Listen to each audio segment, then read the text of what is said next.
We needed to ensure that the Liberals understood what women are going through.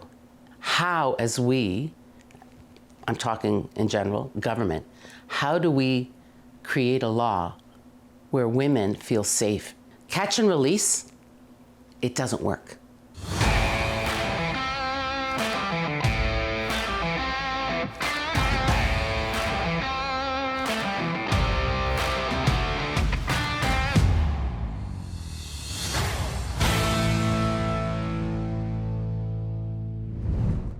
Welcome back to Northern Perspective, everyone. We have a very special guest on the show today.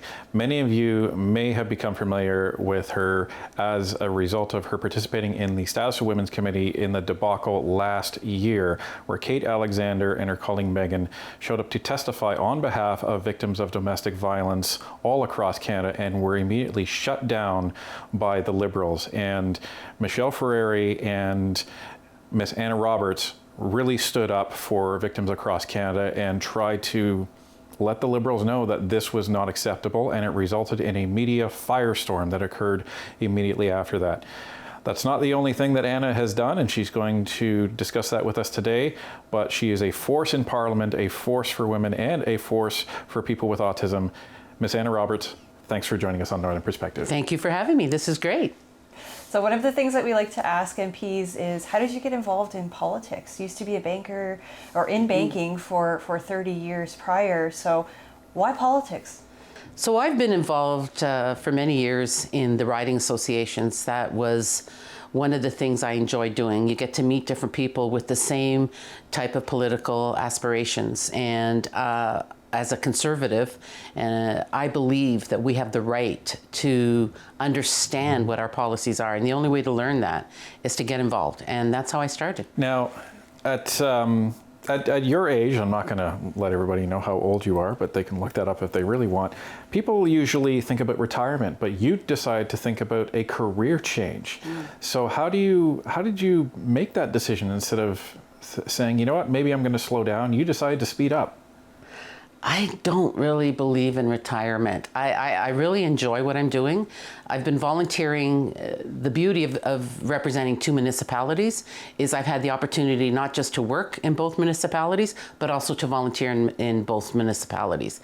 And what I saw, I felt that we needed a change. And the only way that that was going to happen was to get more involved. So I ran for the nomination. In 2019, as you know, I wasn't very successful. And then my team encouraged me to try it one more time, and in 2021, we were successful. And here I am again in 2025. And they thought you did such a great job in the last election. It wasn't even close, because in 2021, I think you won by 1.6% of the vote, and it was a landslide this time. What do you think changed? I think the reason it changed is the people in the community wanted change. They were ready for change. They wanted to make a difference. I think the other reason was that I connected with them. I was able to listen to them. I was able to sit down and say, what is it about Canada that you would like to see? It was giving them the time. And I think a lot of the times as politicians, we need to understand and respect that, because it's not about us. We're here to serve. This is a job of service. My team will tell you I'm 7 days a week, 365 days a year. That's the way I roll. But I'm committed to ensure that we make the right decisions for not just my community, but for the country. Where do you find the motivation to stay so busy? What drives you? I've seen a lot of hardships, and I've seen a lot of despair. We recently helped a senior couple that was spent the winter in their car. And through some lobbyists that we met in Ottawa, we were able to connect them to help with affordable housing for them. Unfortunately, we couldn't get them something in the area. There's just nothing there. So we were able to find them something in the city of Toronto, and they were very happy about that. It's better than spending the winter in your car. That motivates me. I've worked with creating alternatives as a volunteer. I saw the despair of the parents and what they were going through with their children, whether it was autism or Down syndrome. It touched my heart, I had a sister who unfortunately was disabled through a car accident and volunteered at a home, and I still do that today. I volunteer at a senior's home in memory of her, and that gave me the desire and the passion to do something. And I think that's what politics is about. If you have a drive to make a change, then go for it. So you're literally taking it to heart, what I think all politicians should take to heart, the title of public service. Like if you're taking on that role, you should be serving the public, and you're paid 24/7, 365.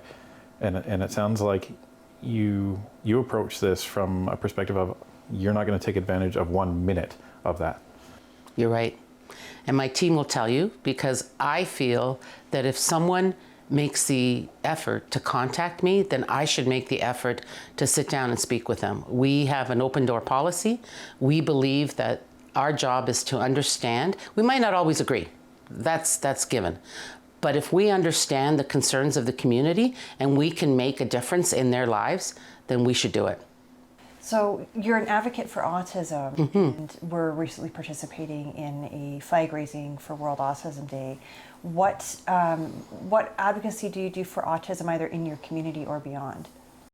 So I have two things I'm passionate about: autism and Down syndrome.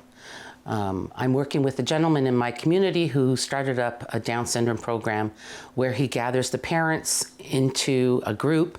They go out to a camp with their children so that there's a connection there, so they have resources that they can contact to help them through some of the more difficult times. I met recently with a gentleman by the name of Martin Buckingham. He started an autism school. There was a school in York Region that wasn't being used. He decided to mirror it off of Giant Steps, which is the autism school in Montreal. It was very successful. And what happened was the board shut it down because they felt that it wasn't necessary. One of the things that I will tell you, I have a grandson who's autistic, is that children need, the special needs that children need cannot be driven by a regular classroom. They need the attention at a different level. And I think that's what's missing. We need to understand that, and we need to create an environment where they can excel, but they might be excelling at a different level, and we can't hold that against them. And I think that's what we're missing in this country. Absolutely. We're seeing that with our own son, where he is in the regular classroom with some support, but we feel it's not enough support. And although we are happy that he's being allowed to stay with his peers and that he's being integrated, integration without support is neglect. Yeah.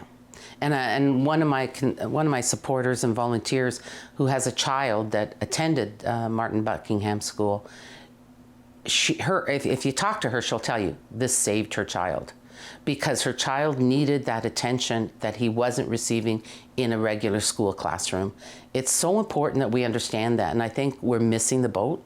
I think we need to go back to basics and understand that this is what we need to ensure that these individuals have an opportunity in life like the rest of us.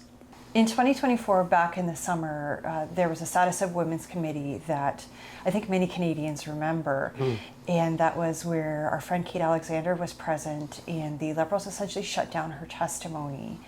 What kinds of lessons can Parliament take from that instance?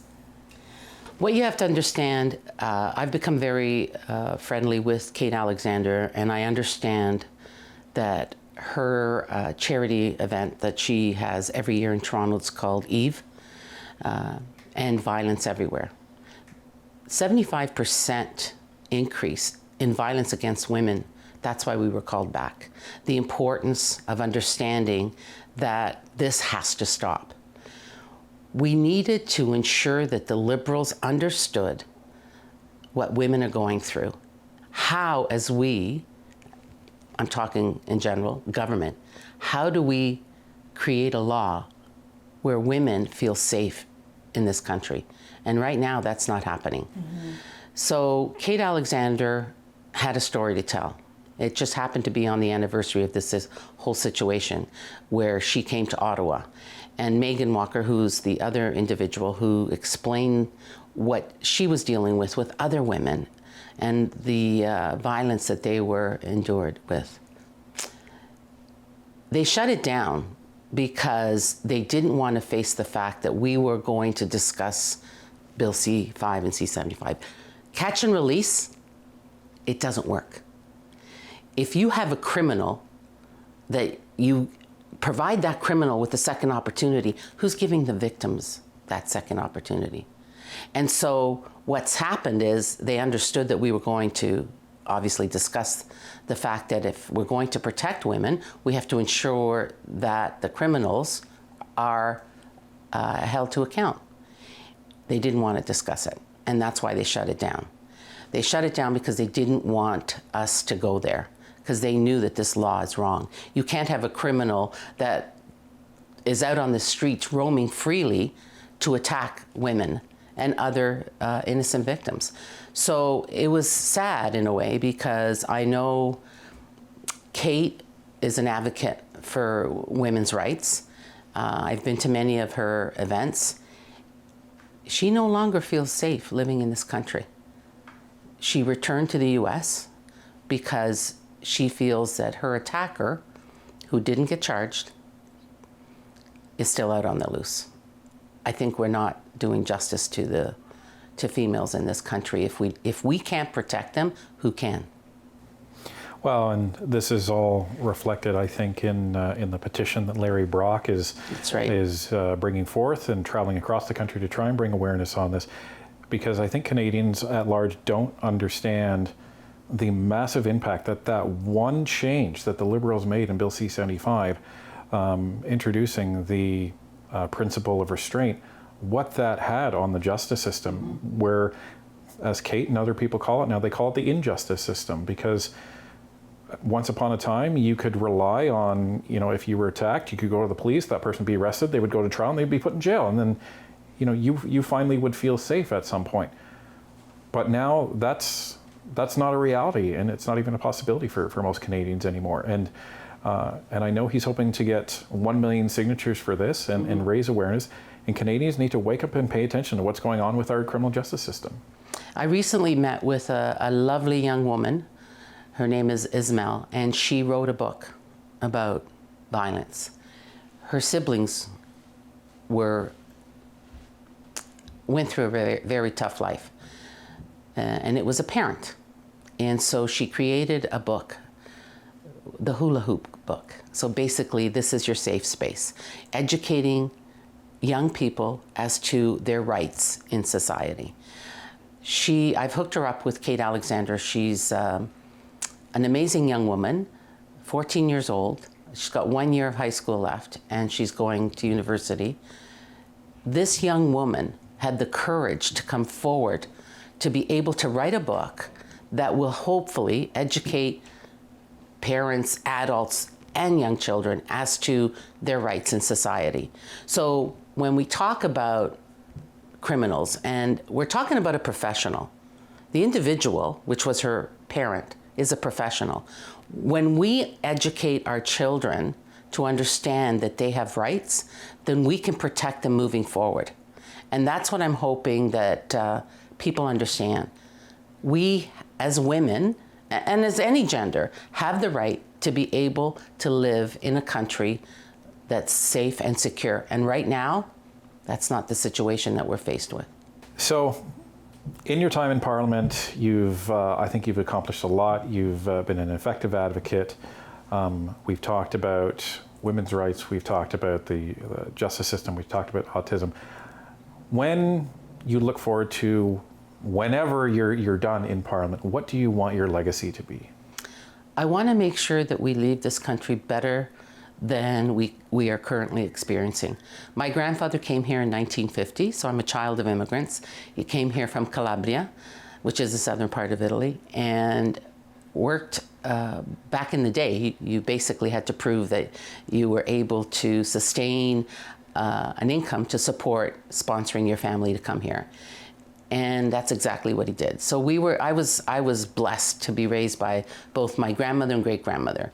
They taught me a lot of our heritage, but at the same token, they also accepted the fact that we are in Canada now and we're Canadian, and how do we adapt without forgetting our heritage? Because I'm very proud of the opportunity of understanding the culture in which my grandparents came from. So I think we need to go back to that. I think we need to understand that maybe if, as Canadians, we respect and appreciate our heritage, we can't forget that we're Canadian first.